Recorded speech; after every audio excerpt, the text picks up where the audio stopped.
this is, I don't know if we've ever had a game number 5 where like so much could change. And what a time to do it too, right? I mean, this is for survival. This is for the 4 players that are going to make it to the final lobby of the Set 5 World Championship. So, you know, these players are going to be playing out of their mind. The pressure is going to be out of control. It's what we love about esports. It's going to be great. And here we go, the final lobby of day number 2. Whoever is able to do the best will go on to the final day of the competition here at the World Championship. What's going to happen? 5, including Wuzo from Korea, currently in the bot 4 right now in points, needs to have a pretty good game here to break into the top 4 and make it to the final day. And he's a number 1 seed from Korea too. So I think a lot of expectations on him in that region. Does find a very early Galio as well. So possible Draconic start. Only has 3 Draconic, but it's interesting. How often do you see this? A 3 Draconic because of Galio? That's so unusual. And here's the crazy part is that he can even expand, like you were talking about, to 5 Draconic because Ash is a ranger that would complement a unit like Vayne on level 6. So this is very interesting opportunity here for Woozle. A lot of Draconic opening, which means that there's going to be inherently more greed. And that means boards are going to be on average a little bit weaker. People who favor tempo like Shurikane, the Titans, and a Sunfire Slam should be feeling a lot better by the fact that everyone else is going Draconic right now. So if you're a Shurikane fan, you're probably a little bit happy at the moment. Let's check out also Salukas's board, though. Yet another Draconic player. We're seeing a lot of that today. He's got the 2-star Zarya, or Zyra rather. Wrong game. But doesn't really have the items to make it do a ton of damage yet. Yeah, and you can see that this is an adaptation based on their position in the tournament. Lucas is in 8th place at 13 points. He needs to go for first. Draconic is one of the ways to get it. And guess what? Everybody else who's in that position will also think the same exact thing. They're going to say, I need to go for a top 2 finish. I need Draconic Greed. Finds another Zyra. So if he finds an opportunity to get that Rage Blade, get that Shojin, it's good. Here's the problem, though. Problem is that the items are not lining up very nicely for Lucas. This is so fast. At this pace, what is it? Milk might not even make it to stage 4. What is the stimulus? It's a ton of gold again. That is exactly what he needed. I can't believe it. 2 games in a row, and he's going to get a chance to get to do the big roll down. Finds the Kled too. That's step 1. He will be able to get that Vel'Koz 2 faster if he gets there. What? And that is not a bad shot. Fist of Fairness, you thinking? There's 3 items here that you can justify. Fist of Fairness is, of course, very flexible, but Zenith Edge is incredible if you end up putting on a Vel'Koz in particular. And Hextech Lifeblade is so flexible that you even have other carries that you can start to itemize. You know, we've seen people, for example, go all the way up to Gwen. Obviously, people factor in Teemo as well. Ends up going with the Lifeblade. And I think it's one of the more flexible items. And honestly, I really like how balanced it is for the AP tree in particular, because it does give him multiple outs. That being said, it still looks like he's heading towards the Vel'Koz build, and he does seem to favor that a little bit more. You know, and you look at where he's at 19 points, tied for 4th right now. Hextech is going to give him stability, right? Theoretically, this is going to give him something that's going to help him just take a top 4. You know, it's kind of what he needs, right? So you see the idea here. You see the massive healing that you can get from it, especially paired with that Jeweled Gauntlet for the crit. And I think it's a good choice. I think he went for the most stable thing, and you know, we'll see if it pays off, but I think it's the right direction. Yeah, and it might be even a nod to what the sustain can do. The Hextech Lifeblade it does 2 things. It heals the user, right? In this case, it's Ziggs, but also heals for an ally. Probably gonna need a little bit more sustain to my comp in order to figure out how to deal with the mid to late game backline access. We're hopping on board with Delicious Milk, taking a look at all the Radiant items. The AD players with Rage Blades, they've taken things like the Blessed Bloodthirster, the Death Blade, see Titan's Vow for Lucas, lots of powerful items. Sure came with a little bit of unusual Quickest Silver, which gives you 30 seconds of crowd control immunity. A little bit unusual, but when that thing shines, it shines very bright. Yeah, it can work out very well. We're going to see who he puts it on. It's on the Yasuo. Okay, so that's going to just let the Yasuo keep chopping, right? I mean, it looks like that's going to be the plan, is go Nightbringers, go Yasuo. And so it's going to be hard to stop the Yasuo, because frankly, you can't, because of the item. The construct, Shurikane still tempoing, still at full life. He's at 50 gold at Holy level 8. cow. Surecane is going for gold. He's not rolling at 50 gold at level 8.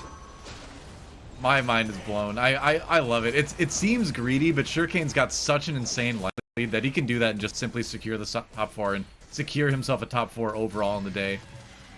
It's greedy, but it seems like a good move. And he finally gives up that win streak super quickly, but when it does, it is going to do a lot of damage, and it's going to sustain his team pretty well. We talked about him maybe looking for that Vel'Koz earlier, but hey, if you find a Heimerdinger too, you know, go for it, right? Yeah, he's the most important thing, which is the Spirit of Shojin on the Heimerdinger. That does help you cast a lot faster and does have the invokers in. The question becomes if he is comfortable with this to go to 9 or he wants to continue to roll. And he's going to donkey roll it down, continue to roll with pretty much just selling unit after unit to try to see if he can hit any impactful legendaries at 2-star his front line, because his back line is great. His front line is a little bit sketch. Speaking of, Zhixingxia, very balanced. 2-star Ivern, 2-star Fiddlesticks, 2-star Aphelios. Finds a Volibear. Can he find a way to squeeze in at the last second? He does. He does. And with this, Zhixingxia looks like he's in one of the prime positions to start moving up top 4. And what a time to meet Delicious Milk. Milk trying to chase down that Volibear.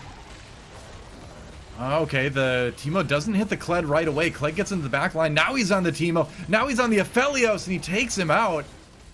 That is exactly what Milk needs, I think. Diana? Nope. Not going to get the cast, so no more damage. And that's a big shot taken by Zhixingxia.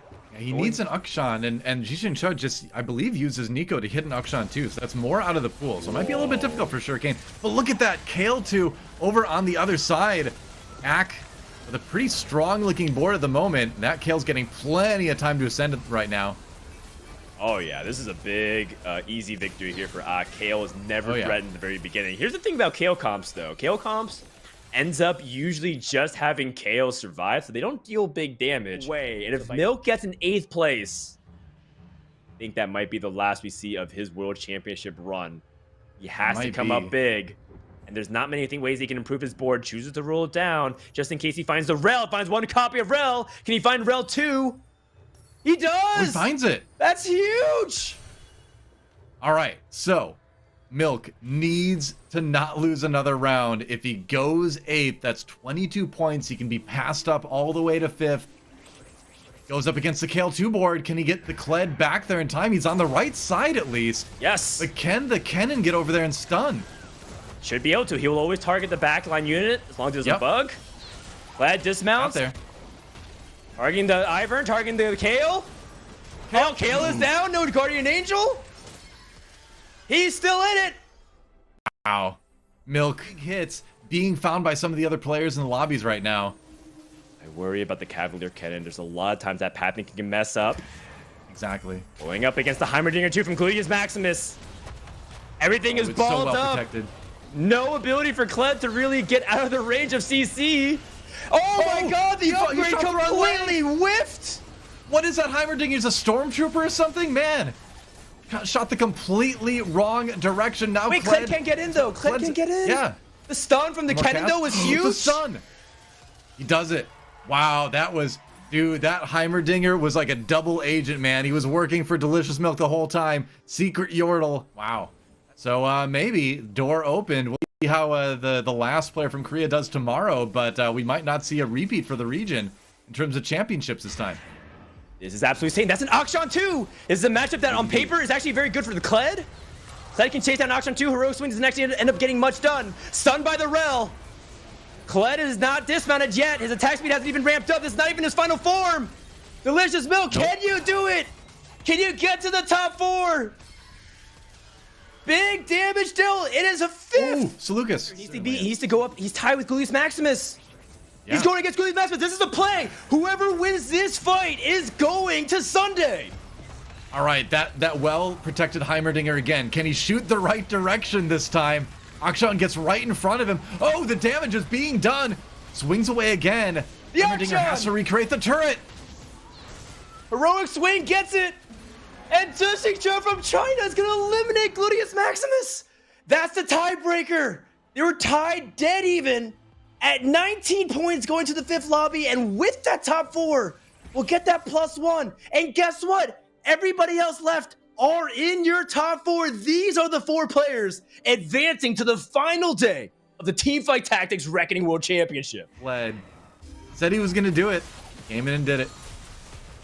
What a story. Esha, the Oceania hero, the honorary North American resident, if you will. I mean, at this point, I'm ready for President Biden to just give him a passport. Hey, I mean, it wasn't too long ago that Oceania was part of the NA qualifiers, so you're not too far off. That's right. Yep. Delicious Milk, how far are you going to go? You already qualified. Stop it. Oh, my goodness. Top 3 for the Hellion Kled reroll. Place in this lobby to close things out, Doa. I'm calling it right now. All right. I mean, think everybody Milk always wins this says- lobby at 3 HP. Well, here's the ghost of Delicious Milk right now against Shurikane. But here's the thing, like everybody always says, Delicious Milk wins when he wants to win, right? This guy can be the best TFT player in the world if he sets his mind to it. And we might see a double kill right here. Delicious Milk just has to finish off Yushincha. He has 2 good And matchups remaining. He's going to do it. But Shurikane is going to take a couple more rounds to whittle down, it looks like. Hellion Spat denied. Denied by Shurikane. Is that Milk? Actually, his ghost did not beat Shurikane. And the quality of Shurikane's board by no means on paper should lose. If this Hellion board beats a capped legendary 4-Ranger Akshan Viego Ranger build, then I don't know what to tell you about this Hellion comp that you don't already know. I think we might be able to conclude, Frodan, that it is a fairly strong composition in the current meta of Teamfight Tactics. I think we can draw that conclusion fairly easily. All right, the Shroud comes through. See what Akshan can do. It's all about, I think, how many units Viego can steal. If he can steal the right unit, like maybe he can turn this one around. Shurikane only needs to win 1, whereas Delicious Milk needs to win more than 1 here. That Akshan is getting it done. All right, gonna make sure that Shroud is perfect. So I mean, it's you deny the Rel and the cannon, I guess, a little bit. See what you can find. Once more spreading out, see if he can get some good position here. Waiting for the Shroud. Shroud going down the middle, most likely. He does get it. Yep. And here we go, the last fight potentially here. As Shurikane, who's done such a good job, Mr. Consistent, trying to get his first place of the tournament so far. Or will Milk's Kled reign supreme once more? Backline, completely leaving the name on both sides. Cannon has turned. Dude, Viego stole the cannon. Yeah, I think And that that's might have gonna been do the key it. to victory there. That was part of it. Oh, then the Kled turns his back on Milk at the very end.